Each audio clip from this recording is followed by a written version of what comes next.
Привет на всички! Аз съм Деси и днес ще ви покажа как да си декорираме супер лесно и ефектно мини експлодираща кутийка за сватба, като в тези кутийки ще са подаръчетата за гости. Идеята ми е всъщност кутийките да имат по една розова роза и две червени рози върху капака, като самите рози се правят много лесно. Както виждате, използвам най-обикновен кръг, който дори не е много равен, мога да кажа. След което изрязах вътрешността на хартиения кръг във формата на охлювче и просто започнах да навивам по краищата. След като вече сме навили изцяло розата, е хубаво да отпуснете малко, за да стане по-красива роза, и след това в самия край се слага малко повече лепило и се притиска самата среда на розата, за да може да се закрепи стабилно за хартията. Самата щанца за кутийката съм я взела от една група във Facebook за продажба на крафтърски материали. За съжаление нямам линк към самата щанца, но вие можете да си намерите такива както и в AliExpress, така и в групите във Facebook за продажба на крафтърски материали.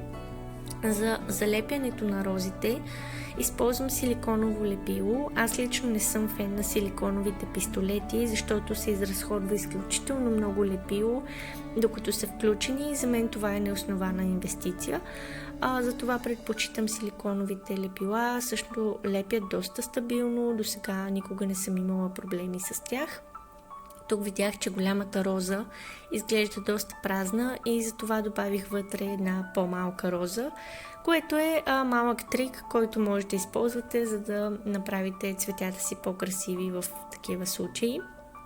И тук ще добавя ето тази най-обикновена връвчица между самите цветя, като отново ще сложа малко силиконово лепило, за да е стабилно всичко и добре закрепено.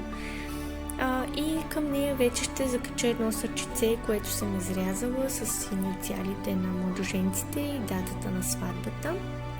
Аз лично вече към финалната кутийка, към финалния резултат добавих и малки сърчица отстрани, но тази част не я заснех на видеото. Тук просто исках да ви покажа самата декорация.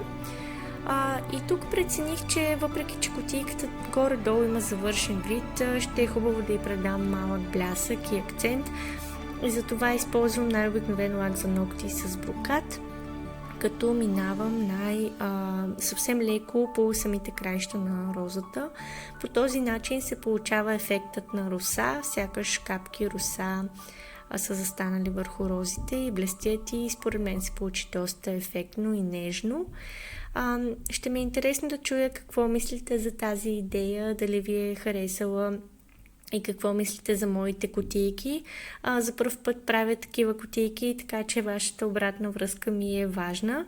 Надявам се това клипче да ви е било интересно и полезно, и ако е така, ще съм ви благодарна да се абонирате за моя канал, в който се старая често да публикувам идеи за лесни хартиени проекти. Чао и до нови срещи!